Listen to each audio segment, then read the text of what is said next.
Você conseguiu o que poucos conseguem, que é transformar a paixão em negócio. O que é empreender para você que é tão forte e conseguiu trazer uma paixão sua e desenvolver um negócio? Empreender para mim é ter olheira, é não dormir, é estudar o tempo inteiro, sem romantismo nenhum. É você buscar a complementariedade, é você não buscar ser influenciador, que eu digo, não de opiniões, né, mas de coisas rasas. Vocês estão tornando o invisível invisível, né, com relação a esse impacto desse grande número, 35 mil pessoas impactadas pela sua paixão, né, que começou ali depois da pandemia, com muita conexão, com muita entrega, com muita força. Teve algum momento que você falou assim, será que eu estou no caminho certo ou não? Todo você dia. Sempre, todo dia? Todo dia, eu falo, meu Deus do céu, será? Olha a responsabilidade que eu tenho, então espero trazer aqui muito conhecimento aqui da Amy para que vocês consigam captar toda essa essência que foi o seu negócio. Olá pessoal, eu sou o Marcos Nogueira, host aqui do Papo de Vendedor VET, e é com muita alegria e orgulho que eu recebo todos vocês para a terceira temporada. Essa terceira temporada a gente vai receber especialistas, técnicos e vai conectar a gestão com o seu sucesso. Esse episódio de hoje foi super possível graças às empresas que acreditam nesse movimento, como o MBA em Clevepa São Paulo, Pet Furry, que é a UTI que traz tranquilidade para os seus veterinários e para os tutores, PetIA, soluções de IA para os prontuários, e VetCoach. Chega de perder tempo procurando aquele especialista. Eu sei que você vai encontrar através da solução da VetCoach. Então, vamos lá, vamos juntos, papel e caneta na mão para a terceira temporada.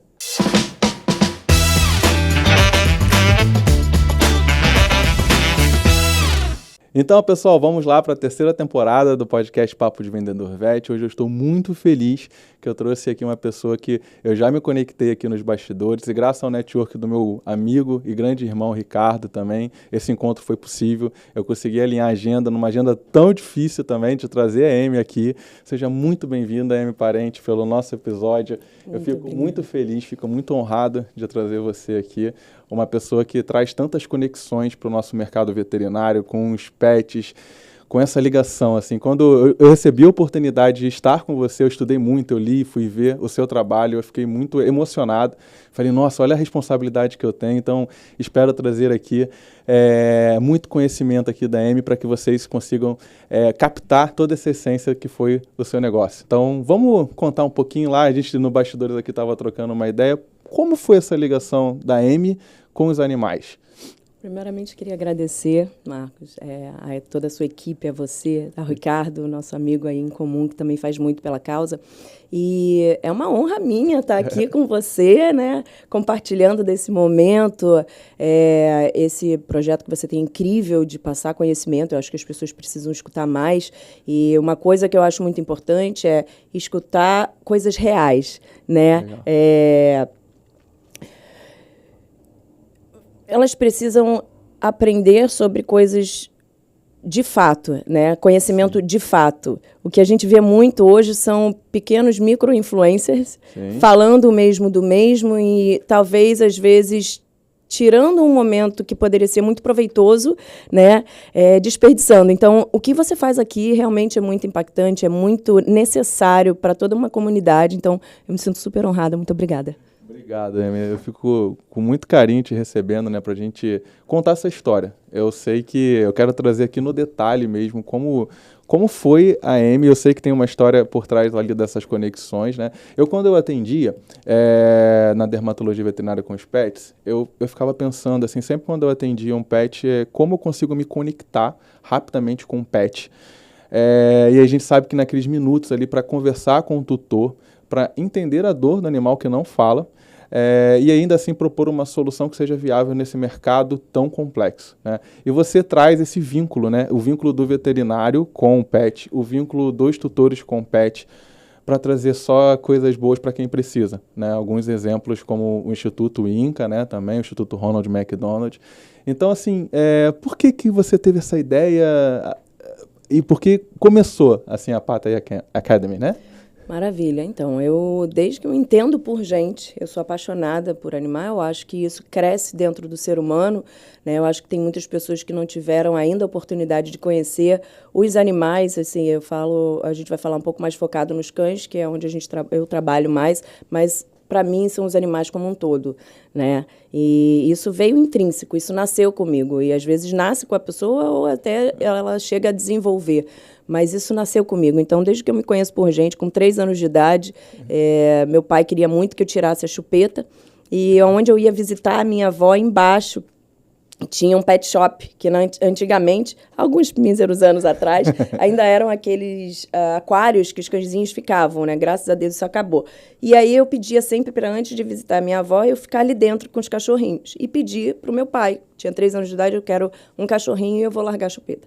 E assim começou a minha conexão com os animais. E dali eu tive coelho, tartaruga, né, passarinho, infelizmente era de gaiola, a gente não tinha esse conhecimento, a gente não tinha essa educação ambiental, essa educação humanizada sobre os animais, né? Graças a Deus esse cenário mudou, mas meu sonho era ter uma fazenda com tudo que é bicho para eu poder ficar agarrada neles, né, grudada.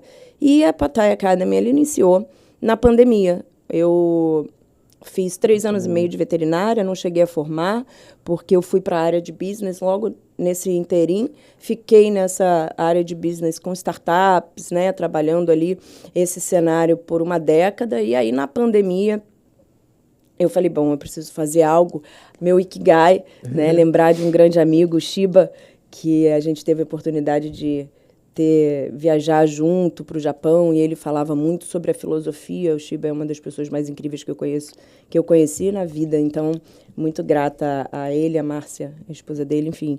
E isso sempre ficou na minha cabeça, né? Como que eu acho meu propósito? Meu Deus, meu propósito, eu tenho que achar meu propósito. Não é algo fácil, né? E isso eu acho que a gente não pode ficar correndo atrás, ele vem. Quando a gente faz algo que a gente realmente ama, que a gente se importa, esse propósito ele chega. E chegou para mim, graças a Deus, na pandemia. Eu falei, bom, eu preciso trazer uma força maior para a voz da inclusão e dos animais, né? O meu filho ele estudava numa escola inclusiva e eu via a dificuldade de crianças dentro da educação inclusiva ali trabalhar com o ser humano. Eu falei, essa comunicação vai ser tão mais leve, tão mais suave se tivesse um animal aqui para ser o tradutor dessas emoções, né? E aí eu comecei a desenvolver, voltei a estudar, fui para a Universidade de Denver, onde eu me formei em serviços assistidos por animais e comecei a fazer uma metodologia nova de educação inclusiva baseada em serviços assistidos por cães e como isso desenvolve dentro do desbloqueio da educação inclusiva, né? Então, a gente coloca ali crianças com necessidades especiais, TDAH, TEA, dislexia e assim vai, Down e todas as necessidades de curto, médio e longo prazo. Mas são só crianças com necessidades especiais? Não, crianças que também passaram por algum trauma, que esse trauma pode somatizar dentro daquele ciclo ali de educacional, né? Então, a morte de um parente, de um avô, de um pai, separação, isso tudo é muito traumático, né? Depressão, enfim. Então, eu iniciei fazendo esse protocolo e depois eu estendi para quê? Para humanizar ali a saúde pública também. Então, a gente está indo para o 3º ano no INCA, né, o Instituto Nacional de Câncer, sendo aí o pioneiro em inovação de serviços assistidos por cães dentro da área da saúde pública, em paliativos. O que a gente cresceu muito, teve um resultado muito bom, e isso a gente gera dados. A gente está aí lançando um artigo científico reconhecido internacionalmente, né, em educação inclusiva por serviços assistidos por cães e também na área de paliativos de câncer. Então, vai ser o primeiro no Brasil aí que está saindo, algo que é muito bacana, porque a gente precisa de dados para comprovar, né? Então, a gente precisa andar junto à ciência aí para a gente estar comprovando esses feitos. E eu comecei a montar, eu falei, bom, eu vou precisar de uma equipe, eu vou precisar de um modelo de negócio, isso tudo eu fui validando, e há 5 anos aí a gente está eu abri tem 2 anos para educar, né? Então, hoje eu sou uma academia de educação, de capacitação, onde a gente faz a capacitação dos tutores, dos profissionais da área da saúde, clínicas, adestradores, né, veterinários, E assim vai para quê? Para que eles possam se certificar e atuar na prática junto com cães nos serviços assistidos por cães, né? E na área de empresas também. Sim. Porque o que eu percebi, né, a gente tem aí um déficit de viver o momento de agora. Legal.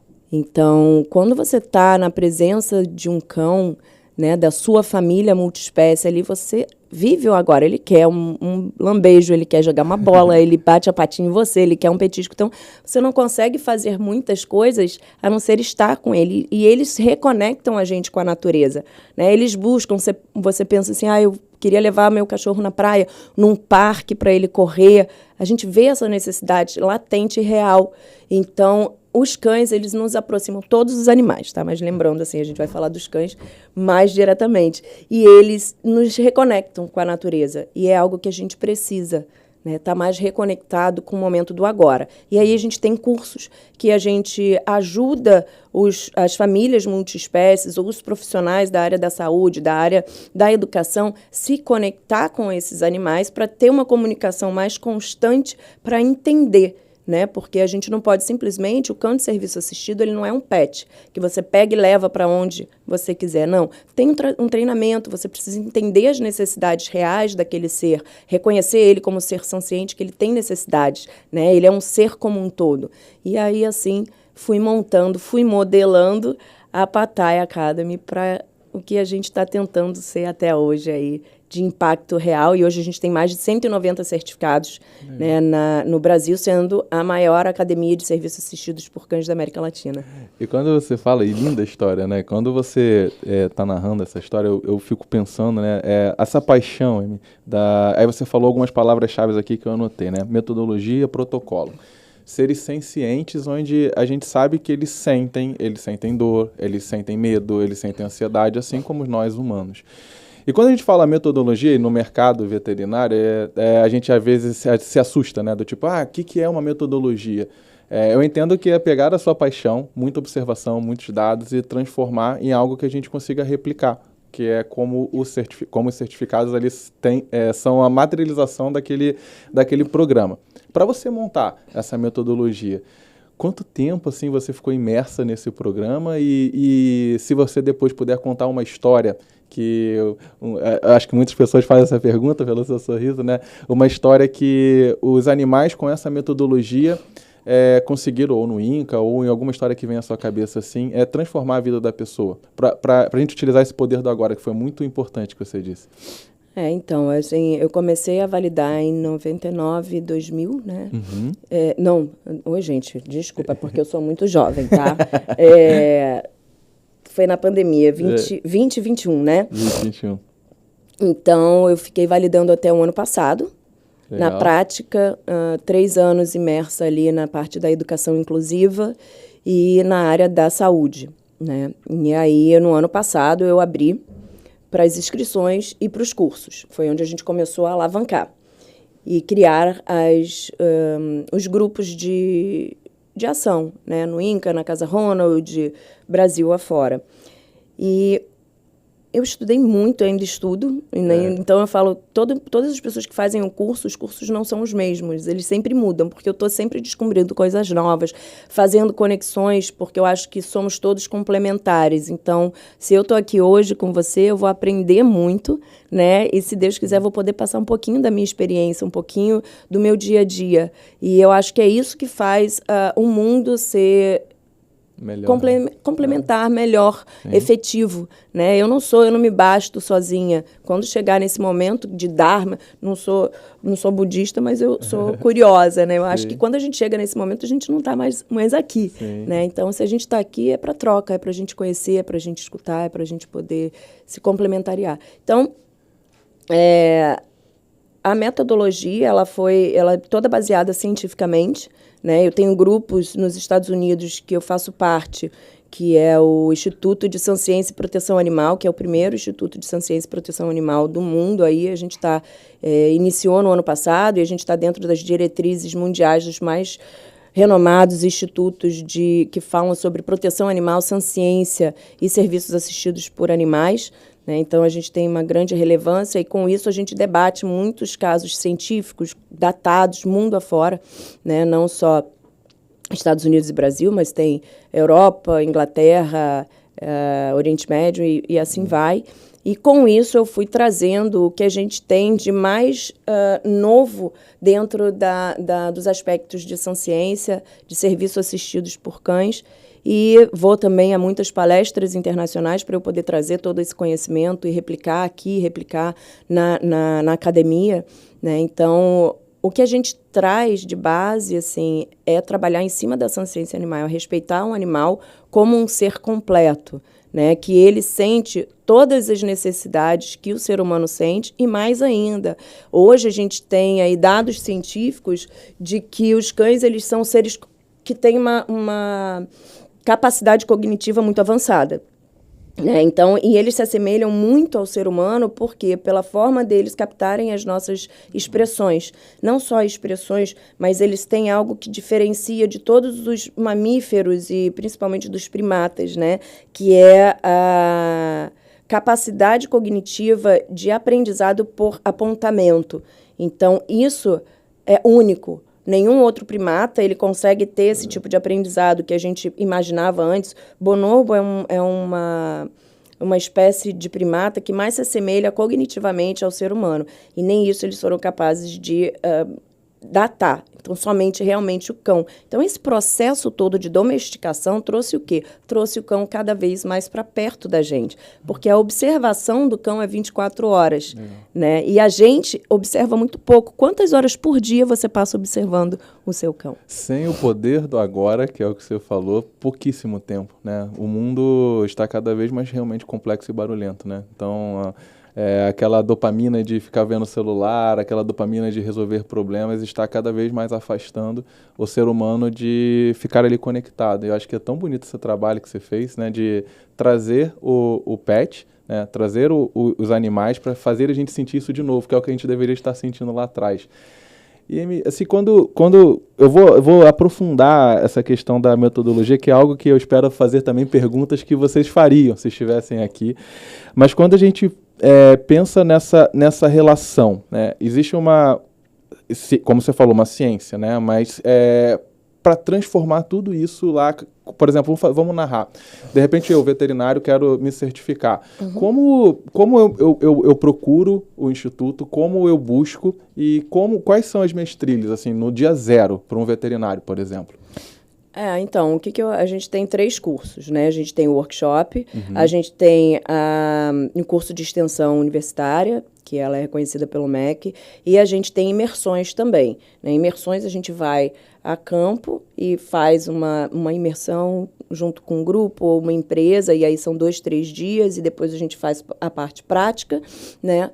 E vai para alguma instituição fazer o trabalho voluntariado, porque o grande foco é o trabalho voluntariado, trazer essa importância do trabalho voluntário para o ser humano. O brasileiro ele tem uma cultura muito ainda inicial, né, em trabalho voluntariado. E a gente ganha tanto voluntariando, né? Tem aí vários estudos de felicidade, né? O que é a felicidade, e aí como que a gente mede aí o rate de felicidade de cada país e desenvolvimento de saúde mental. E uma das causas mais incríveis que a gente consegue achar é do voluntariado. É algo que é imensurável. Então, assim, ao invés de... A gente tem algumas comparações de resultado financeiro, né, de cargos acima, às vezes, muitas das vezes, eles estão datados como que eles não chegam a ser tão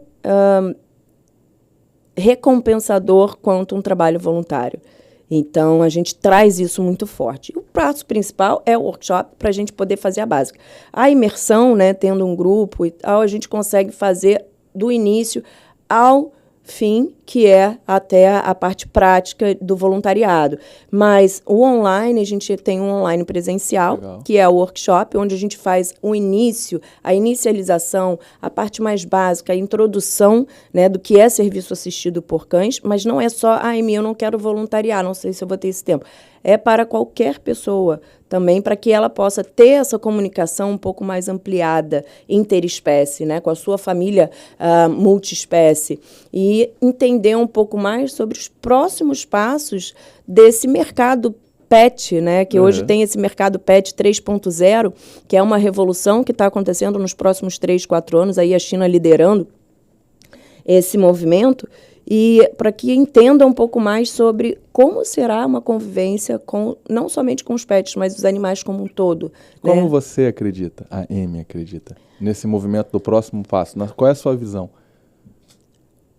Olha, Marcos, eu acho que a gente vai ter um boom muito grande de grandes empresas, não só assim, a gente sabe que o Brasil é o terceiro maior país de consumo de economia pet, mas também de números de pets no mundo. A gente só está atrás dos Estados Unidos e China vai triplicar aí nos próximos anos esse movimento, até a taxa de natalidade da China já caiu muito por conta de inserção da família multiespécie, né? Então, hoje, o filho, entre aspas, dessa sociedade é um pet, ou o cão, é o gato, e isso está abrindo várias portas aí, novas portas de crescente para a inserção do animal como família multiespécie, dele ter mais direitos, dele ter mais cuidado, maior proteção, né? E, então, eu vejo que a gente vai ter uma sociedade muito mais justa, eu olhando um pouco mais no viés de humanidade também. Sim. Né? Então, eu acho que a gente vai ter uma comunidade, uma sociedade mais humanizada, mais balanceada. E os animais fazendo cada vez mais parte da nossa realidade, não só os animais pets, mas os animais também como um todo, a vida selvagem, um maior respeito, um maior cuidado, né? Na área de consumo também, eu não sou vegana e nem vegetariana ainda, né? Porque a gente tem aí uma quebra de cultura muito grande. A maioria dos meus amigos internacionais que estão nesse propósito são. Só que eu falo para eles, é muito difícil a gente ter uma quebra de cultura. Mas o que eu faço é não comer carne durante a semana. E isso já é uma ajuda muito grande, né? Então, quando a gente vê aí o Brasil como liderança do maior exportador de carne do mundo, e que por conta dessa exportação, por conta dessas fazendas de gado, 70%, 80% da floresta amazônica ela está sendo dizimada, é algo para a gente pensar, né? E esses animais, eles são seres sencientes. E não sou eu que digo, não, gente. Isso eu já sabia porque meu amor por animal sempre foi muito grande, mas é dados científicos que trazem para a gente a constatação da senciência animal de cães, gatos, vacas, até polvo, né? Então, eu acho que a gente vai ter uma revolução de humanização das espécies, de o ser humano ele ser um ser humano melhor, por conta da proximidade com os animais. Feliz por te receber, feliz por essa visão otimista, né? Que a gente vem, às vezes, fala de problemas. Existem problemas por conta da humanização, existem problemas que os pets ficam assim ou assado, mas são problemas que a gente vive, todo mundo vive por problemas e a gente precisa resolver, e trazer esse olhar otimista para o mercado pet é algo que me deixa mais feliz ainda aqui de fazer essas perguntas. Eu sei que tem diferenças, né, com relação a cães de serviço e cães que são pet, que estão ali no convívio, como você disse, dessa família, né? Então, assim, para o tutor também que quer que o pet seja um cão de serviço, recentemente a minha madrinha, ela veio, infelizmente, a falecer no INCA, ali nos cuidados paliativos, e eu, sem te conhecer, tive a oportunidade de ver os cães passeando, e ela abriu depois de não conectar muito, abriu um olhar muito bacana quando os cãezinhos foram lá visitar, né? Então, para um cãozinho chegar a fazer isso, existe toda uma trilha também, né? Queria que você passasse um pouquinho para que a gente consiga evoluir também. Assim, a gente tem hoje umas terminologias que elas, às vezes, confundem muito a gente. Legal. Então, a gente tem, dentro do guarda-chuva ali, a gente tem cães de serviço, né, que aí a gente desce para cães-guia, que a gente tem uma jurisprudência aí nacional. Legal. A gente tem o cão de serviço psiquiátrico ou de assistência médica, que aí eles têm um treinamento específico, uma certificação específica, alguns amparos legais, que aí a gente tem aí cães psiquiatras para auxílio de autista, cães psiquiatras para apoio emocional, não é o cão de suporte emocional de apoio emocional, mas cães de serviço, né? Esses têm uma legalização aí que a gente consegue ter um amparo legal para eles. Daí a gente tem o cão de suporte emocional, que aí ele é uma lei municipal, é uma lei ainda, ao meu ver, muito branda, porque você não tem muita maleabilidade porque você não tem esse amparo legal, somente os cães de serviço que tem, né? E os cães de serviço assistido, você vê, os nomes são muito parecidos.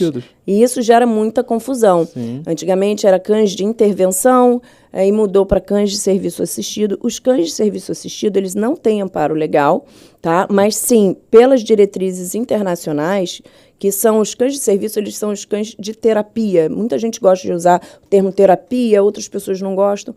Eu falo assim, se a gente esquecer um pouco as terminologias e a gente conseguir impactar mais, eu acho que eu vou para onde a gente consegue impactar mais, né? Dentro dos cães de serviço assistido. Então, a gente precisa ser certificado, o tutor precisa ser certificado para ele poder entender as limitações de cada ser, né? E não passar ali por maus tratos, nem os cães, nem as instituições que estão recebendo. Porque se essa pessoa passa por um treinamento, ela sabe ali os limites, né? Então, ela toma para si as responsabilidades de estar fazendo aquela ação.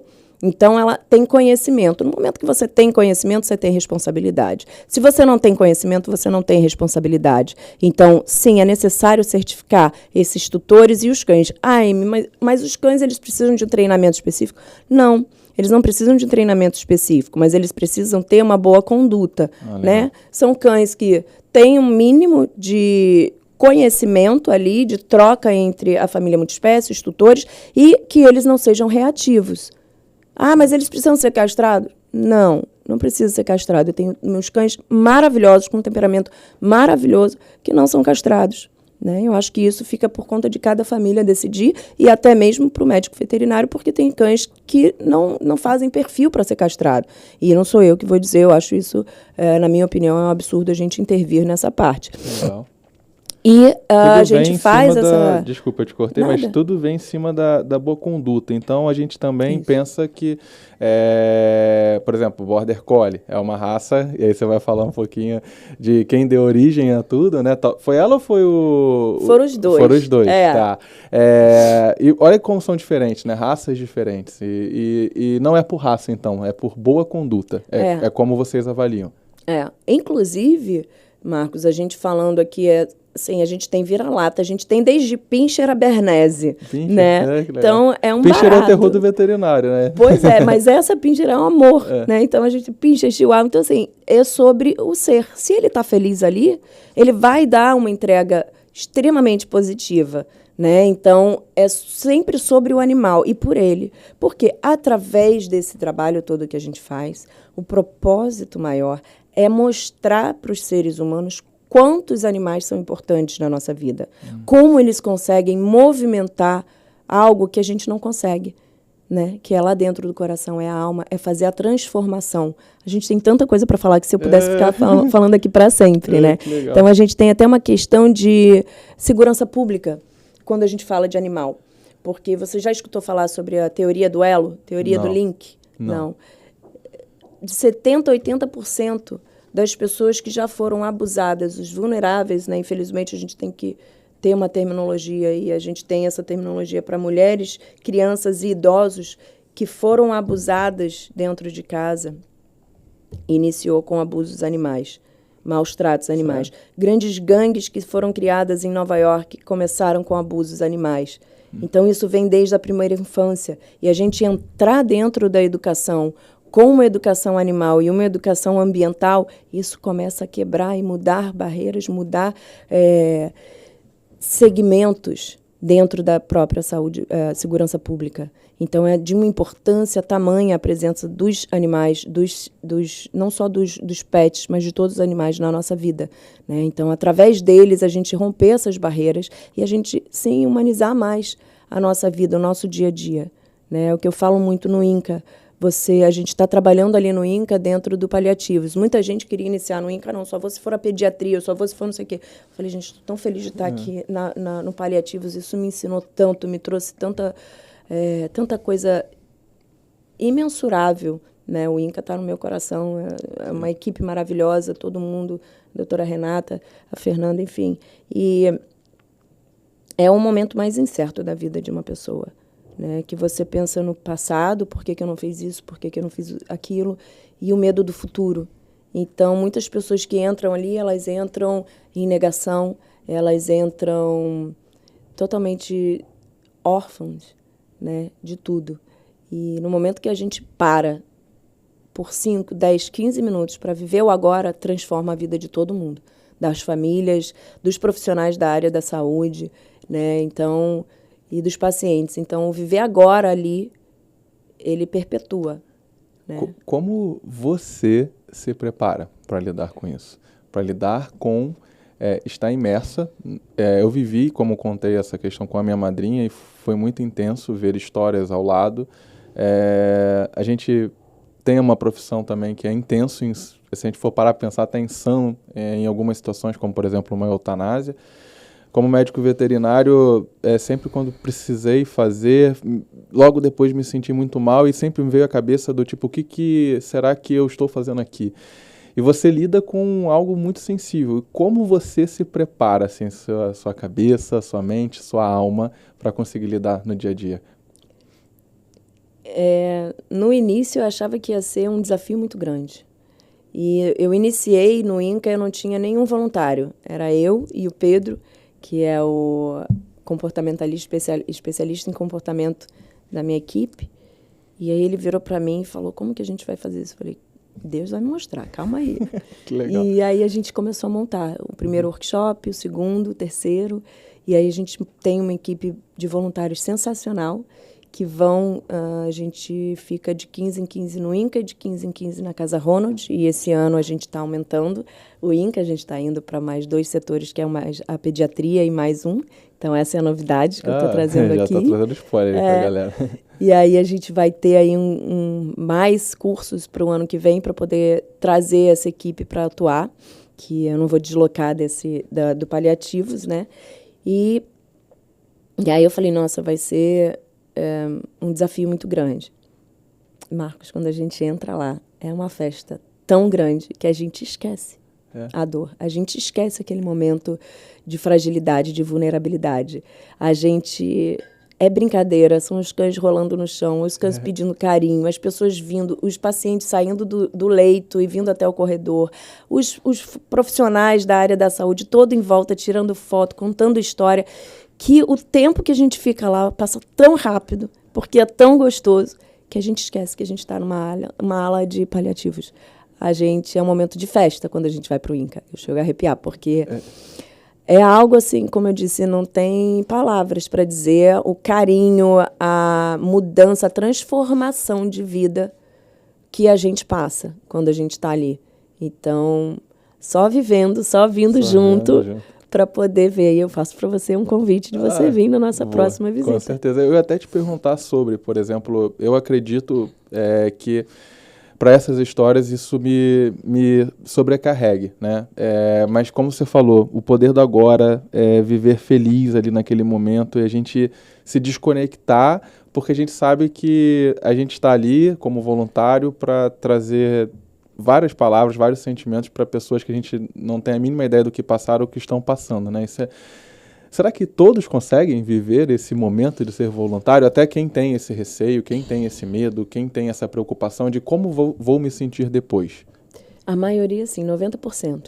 E aí, é claro, tem pessoas que passaram por traumas, né, que remetem muito. Sim. E aí elas, às vezes, têm uma questão particular, mas a maioria, eu falo, vem fazer A gente já teve alguns voluntários que formaram e falaram, eu acho o hospital, eu sou médica, e eu acho o ambiente hospitalar muito pesado para levar meu cachorro, meu filho, né, de multiespécie. Eu acho que eu não vou, mas se tiver outras ações, a gente tem muitas ações, né? A gente tem ações de palestras sensoriais, a gente tem ações dentro de escolas, e aí esses voluntários vão para essas outras palestras ou outras ações. E aí eu falei, mas eu te convido para vir uma vez. Muitos falaram, eu não tinha ideia de como incrível é. Então, realmente, assim, é algo excepcional. É algo que eu vou viver, então. Já recebi o convite, então você vai amar. Tenho certeza que eu vou conseguir conectar. Queria que você falasse um pouco como a Alice chegou na sua casa. Como foi o dia zero, assim? Qual foi aquele dia que ela chegou? Eu nem dormi. Eu nem dormi. Bom, a gente começou com o Albert, né? Uhum. Albert é o Spitz, que ele é a coisa mais linda, é o nosso ursinho, ele vai com todo mundo, ele pede colo, os pacientes amam, ele vai no leito, assim, é uma coisa linda. E o Albert tinha um projeto no Rio de Janeiro que fazia visita hospitalar. Legal. E eu falei, eu quero experimentar para ver como é. Paz, o Albert foi detonaram o Albert, falou que ele foi reprovado, que ele não fazia o perfil, que ele não fazia isso, que o treinamento dele não estava correto. Eu fiquei tão arrasada. Eu fiquei muito arrasada, porque assim, eu acho que quando você recebe pessoas que querem voluntariar, você tem que olhar com carinho para aquela pessoa, porque pode ser o sonho daquela pessoa. Sim. Então, a avaliação do cão que estava sendo feita ali naquele momento, eu acho que deixou passar muitas coisas positivas, né? Um dos exemplos é o Albert, que o Albert é o sucesso de todos os lugares que ele vai. Só que, como um bom Spitz, ele fala muito, né? E ele late, as pessoas não podem latir. Eu falei, desculpa, mas ele não é um robô, ele é um serzinho extremamente comunicativo. Sim. E começou com o Albert, só que como eu queria fazer a parte educacional também, eu tinha que ver um perfil de cão que tivesse um nível de energia um pouco mais alto. Uhum. E foi onde eu pensei no Border, porque eu sou apaixonada por Border. Eu estudei a raça durante 5 anos. Legal. Ligava para os canis todos e, ai meu Deus, aí eu ia para os parques que faziam um encontro de Border e ficava olhando. O comportamento daquele é legal, aquele é muito espivitado, não faz muito perfil com a minha vida. E aí eu perguntava, todos que eu perguntava qual o canil, eles falavam.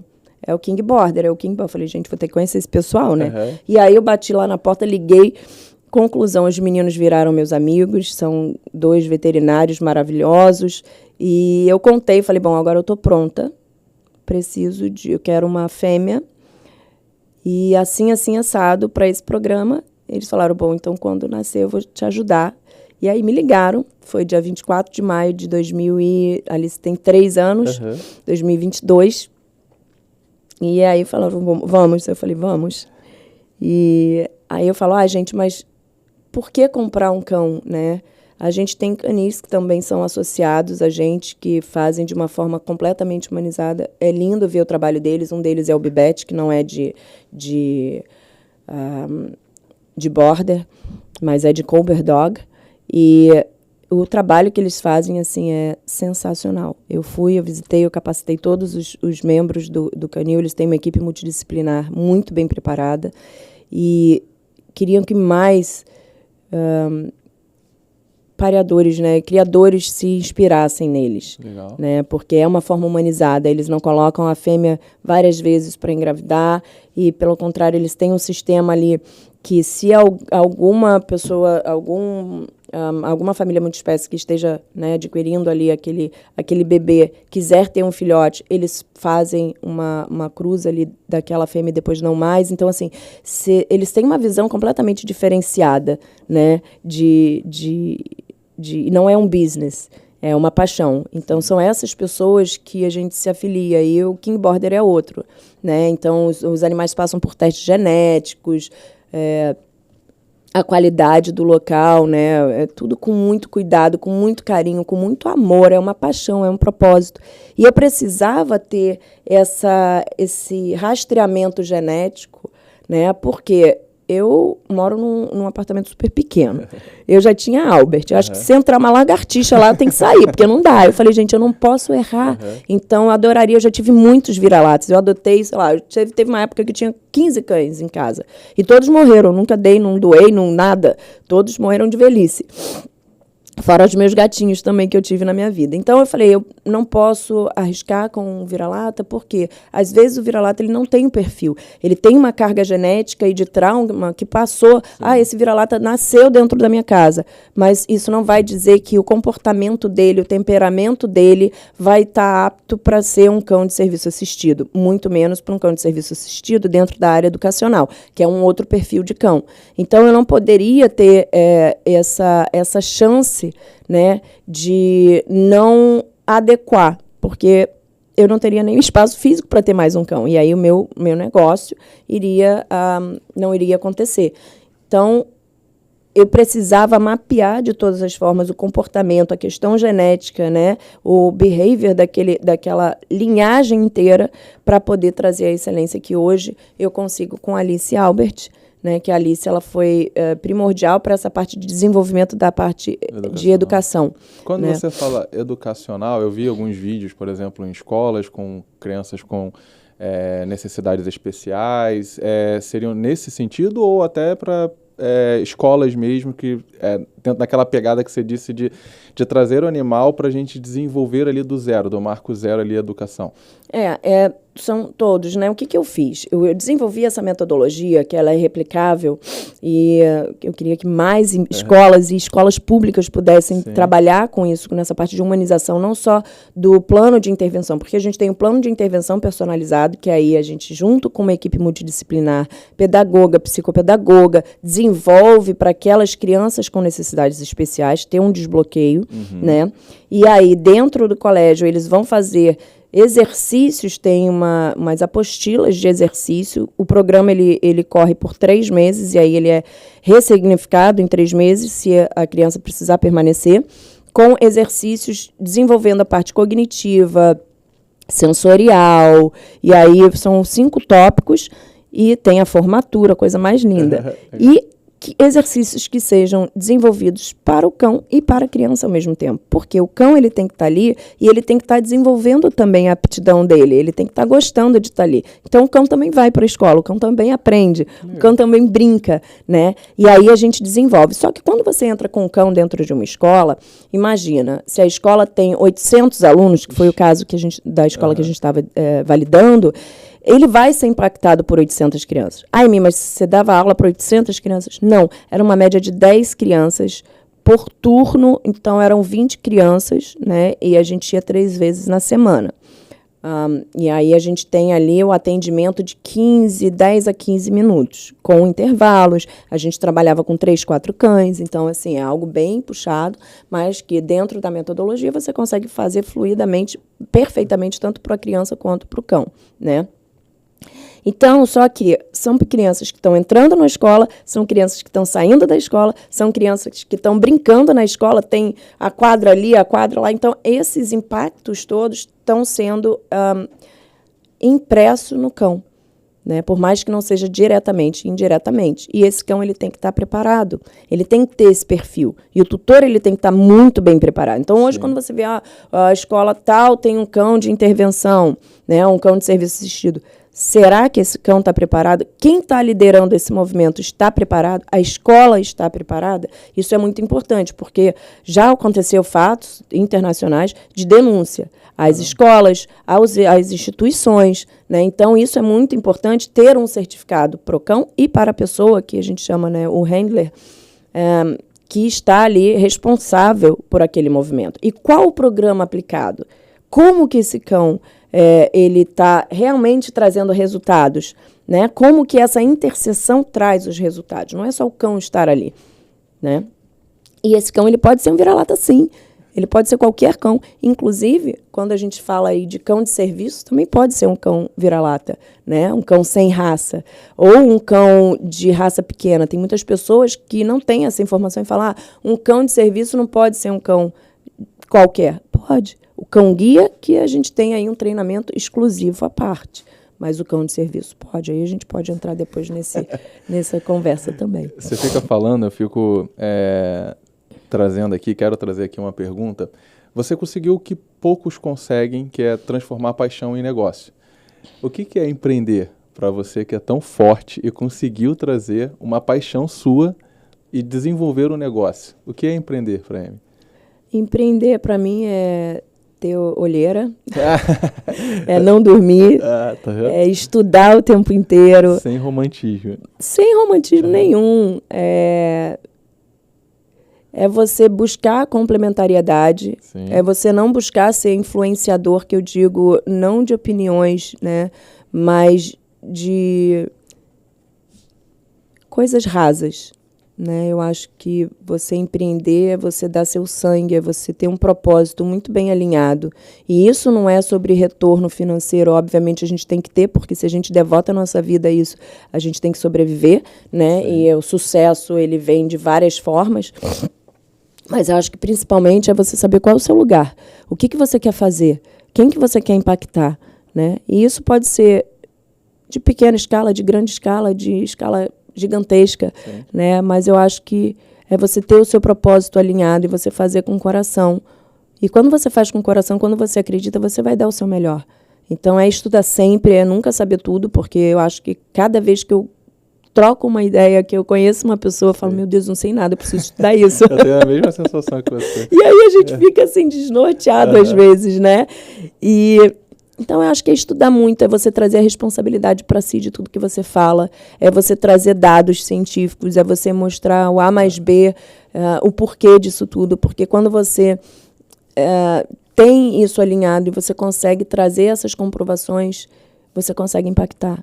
Então, eu tenho muito cuidado com o que eu falo no meu Instagram, eu não sou influenciadora, eu falo isso para todo mundo, eu preciso mostrar, e hoje a gente está nessa era digital que a gente tem que mostrar tudo, o visual, ele impacta, então, mas se eu pudesse eu não teria nem Instagram, porque é uma demanda muito grande, às vezes realmente é desnorteador, mas também ajuda muito a conexão, né? A gente está conectada com o mundo inteiro ali e eu quero mostrar coisas felizes. Eu acho que o nosso Instagram, ele mostra momentos felizes, momentos que impactam, né? Informações que são informações sólidas, que têm um fundamento, né? Então, e mais que tudo, assim, a gente traz esse resultado, a gente impacta, e esses 3 últimos anos a gente impactou mais de 35 mil pessoas. Então, isso é importante porque a gente traz esse histórico, né, de que estamos fazendo a coisa certa. Acho que vocês estão tornando o invisível invisível, né, com relação a esse impacto desse grande número, 35 mil pessoas impactadas pela sua paixão, né, que começou ali depois da pandemia, com muita conexão, com muita entrega, com muita força. Teve algum momento que você falou assim... Será que eu estou no caminho certo ou não? Todo dia. Sempre, todo dia? Todo dia. Eu falo, meu Deus do céu, será? Assim, eu acho que a gente passa... Quando a gente está rompendo barreiras, quando a gente está inovando, né, quando a gente está trazendo informações desconhecidas e com muita responsabilidade, a gente passa por muitos julgamentos, né? E muitas exposições. Eu acho que o ser humano, ele tem uns que adoram, né? E tem uns que não gostam tanto. Eu não gosto tanto, mas a gente passa por isso. E às vezes eu falo, ai meu Deus, será?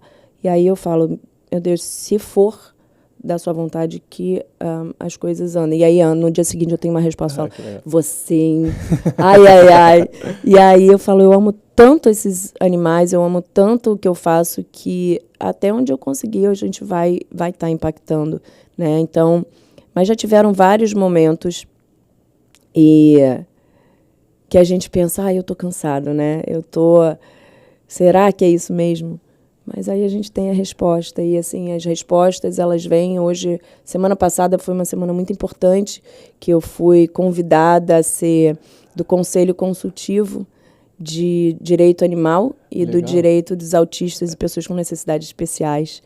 E esses presentes chegam para a gente, né?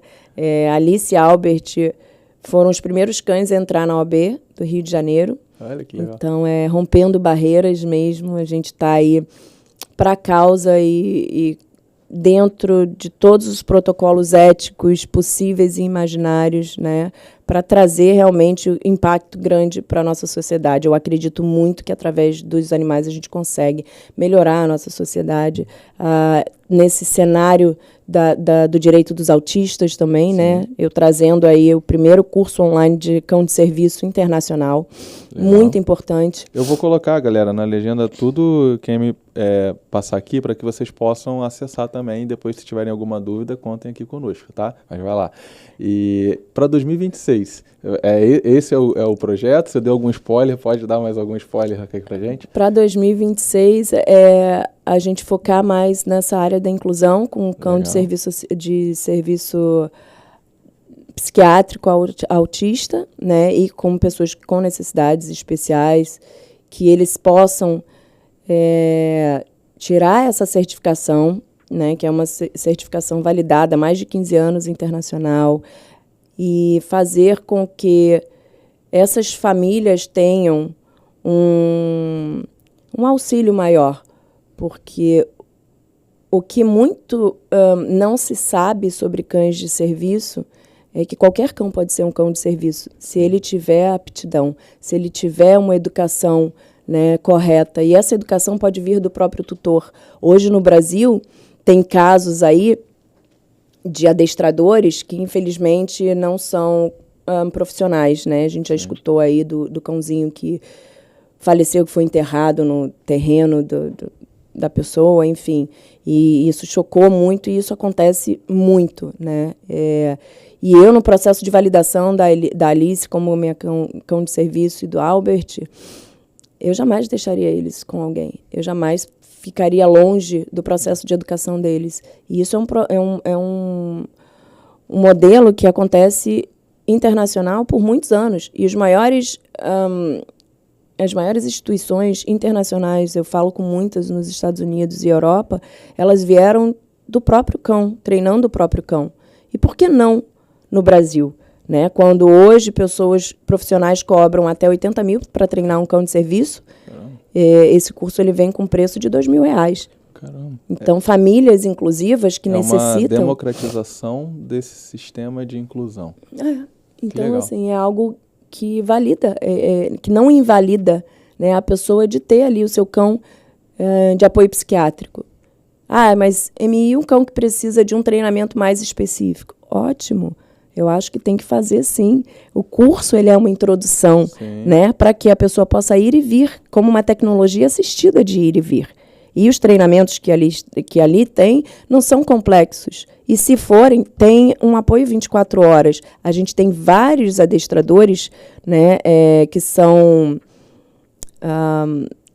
Esse suporte, né, que são vinculados à PATAI, né, que a gente indica, e essas pessoas podem pegar consultoria com esses adestradores para aprimorar o treinamento, mas que eles vão ter o direito deles, mínimo, de ter o cão ao seu lado, se aquele cão, obviamente, tiver o perfil, se, obviamente, eles seguirem todo o protocolo da jurisprudência para ter um cão de serviço, né, que são os laudos, são cartas psiquiátricas e outros documentos.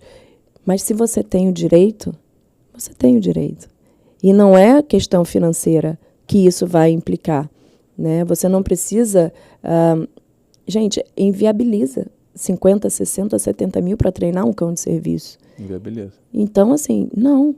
A família autista que tem essa necessidade, que muitas das vezes é um apoio psiquiátrico, um apoio psicológico, eles têm esse direito. E esse direito é deles, ninguém pode tirar, né? Independente da condição financeira. Então, é isso que eu quero trazer, né, para o Brasil de forma completamente ética e que ajude os animais, proteja os animais também, porque cães de serviço eles não precisam ter, eles não podem ter nenhum método coercitivo de ensinamento. É através de dados científicos, da recompensa positiva, treinamento sobre recompensa positiva, né? Então, a gente tem os grandes líderes internacionais aí que eu fui mentorada do Canine Companions, né, do Instituto Human Animal Connection, entre outros, que validam tudo que todo o movimento que eu faço. Eu não faço... Me demorou 3 anos para trazer esse curso para o Brasil, de muita pesquisa, de muita conversa, né, e de muita mentoria também. Então, eu trago algo que realmente vai revolucionar e que a exploração animal não aconteça mais, né? Eu fico tão feliz, tão orgulhoso, né, de a gente levar essa voz para o nosso mercado. Nosso papo foi tão excelente e produtivo e gostoso que a gente... Já acabou. Já acabou. Mas eu quero muito que agora, assim, fazer um bate-bola assim, bem rapidinho, para que tudo isso que você falou, eu sei que vai conectar com o coração e com a paixão de muitos veterinários, muitos donos de clínicas, muitos donos de negócio. Eu fico muito feliz de você estar aqui. Mais uma vez, muito obrigado. Mas vamos fazer esse bate-bolazinho para que as pessoas cada vez mais conheçam a Amy, para que esse impacto dessa voz chegue realmente nas pessoas que precisam, porque você vai mudar e revolucionar. Cuidar de pessoas que precisam é um legado, não é só um ponto ali fora da curva. Eu acho que é a história que você vai levar para muitas pessoas, né? Então, Amy, para você, o que é a família, em poucas palavras? Nossa, chega a arrepiar. Família é segurança. Segurança. Né? É senso de pertencimento. E quando a gente fala de família, os animais sempre foram minha família. Eu fui filha única, meu pai faleceu, eu era muito nova, né? Então minha mãe ficou aí sendo mãe solteira, nova, com uma criança pequena, e os animais sempre estiveram fazendo esse papel de grande família para mim, de trazer o meu senso de pertencimento, né? De me equilibrar muitas das vezes. E família é isso, é aconchego, é senso de segurança, de pertencimento. E independente de qual espécie esteja do seu lado, muitas das vezes é o braço que você precisa, é a perna que você precisa para você chegar no seu caminho, aí alcançar os seus objetivos. E sem senso de pertencimento, sem segurança, essa estrada fica muito difícil. Sim. Né? E saúde? Saúde, eu acho que para a gente é o que falta muito hoje, né? A gente se reconectar com quem nós somos verdadeiramente e esquecer o que o mundo quer que a gente seja. Eu acho que saúde é a gente conseguir equilibrar minimamente alguns minutos do nosso dia se reconectando com o que mais importa para a gente. Você faz algum exercício, alguma... Eu tento trazer aqui agora um padrão, né? Mas qual é o padrão assim, né, no dia a dia? São os exercícios, são realmente se desligar, ficar ali com a Alice. Para isso que você falou de saúde, o que você faz assim, na sua vida, no detalhe, no dia a dia? Para se conectar, ir para a praia, olhar o mar, desligar tudo. Como você faz? O que eu tento... Eu sou muito matinal. Legal. Né? Então, eu acordo muito cedo e se eu preciso me forçar a pegar Alice e Albert para me conectar com eles, descer, jogar uma bola e correr, ver eles correndo na praça, na praia. Isso me dá uma endorfina, assim, que, olha, é inexplicável. Então, ver eles livre, né? A gente tem uma palavra que a gente fala unleash, tire a coleira, desacolerar, né, eles. Então, eu levo eles para a praça, para a praia, ver eles correndo todo dia, um pouquinho de manhã. É o meu exercício mental, que me liberta, que me reconecta, que fala como é bom hoje estar fazendo o que eu faço. E dar a eles aquele momento. Isso me traz felicidade. Né? São os poucos momentos de felicidade que eu tenho. Pensar em uma viagem, eu penso, será que tem um lago, uma cachoeira, uma praia para levar eles? Isso me traz felicidade. Então, essa é o meu mantra matinal de agradecimento ali, né? De estar podendo viver esse momento com eles e me reenergizar. Eu vou parafrasear um professor que eu gosto muito, que é o professor Clóvis de Barros Filho, mas que traduz o que eu senti hoje aqui, que é felicidade. Aquele instante do tempo que eu gostaria de repetir 1000 vezes. eu gostaria de repetir 1000 vezes esse papo com você, Amy, porque eu tenho certeza que a gente vai ser muito feliz e levar muito conhecimento para a medicina veterinária. Tá? Muito obrigado pelo seu carinho, pela sua disponibilidade. Pessoal, se inscrevam aqui no canal, conheçam a história da Amy, ativem as notificações aqui no YouTube e também no Spotify, tá bom? Esse foi o primeiro episódio da terceira temporada e mais uma vez, muito obrigado, Amy. Deixa a sua mensagem aí pra galera. Obrigada, tá, eu que agradeço. Até me emociono, gente, falar. A minha mensagem é que se você ainda não se conectou, não se permitiu se conectar com um animal, permita-se. Tem um documentário, né, meu professor Polvo. E a história é muito bonita porque hoje o polvo ele é reconhecido como um ser senciente, mas o que é mais interessante nessa história é que o narrador, né, ele começa falando que ele nunca teve afinidade com animal nenhum. E ele foi ter uma afinidade com o polvo. E que isso mudou a vida dele, mudou a carreira dele, mudou a vida dele em família, a conexão dele com o filho, com a esposa. Então, permita-se viver um pouco o amor animal, que eu tenho certeza que vai te tocar como nenhum outro amor antes. Muito obrigado mais uma vez, prazer. Obrigada. Vamos juntos, tá? Vamos obrigado. Juntos. Obrigada. É isso aí, galera. Tchau, tchau. Olá, pessoal. O que eu trago aqui hoje é um marco, né, no direito animal, no direito da inclusão também de pessoas autistas. Lançamos, eu e mais 4 advogados, na sexta-feira passada, a cartilha, né, cartilha jurídica de proteção de direito dos cães de serviço e de pessoas autistas e pessoas com deficiência. O que essa cartilha é?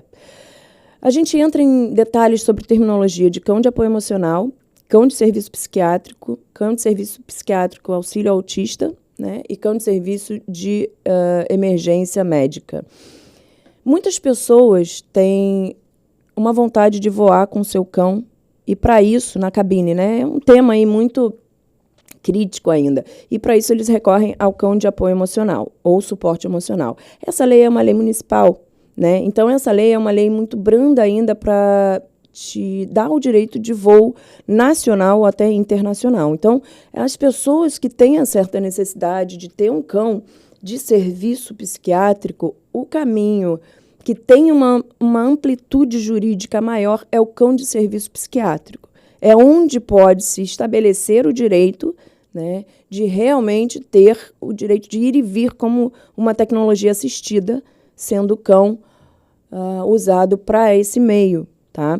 E nessa cartilha a gente traz um direcionamento para os advogados de como essas leis estão a favor da jurisprudência no Brasil para as pessoas com essas necessidades, né, através dos cães de serviço. Então,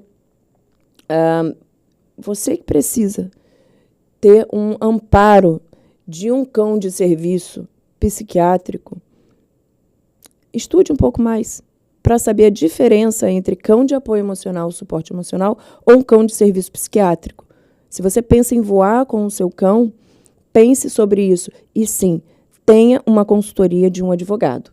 Tá? Se você tem o direito de ter um cão de serviço como meio de suporte de tecnologia assistida, pegue um advogado, tenha uma consultoria com um bom advogado para você fazer o seu direito valer.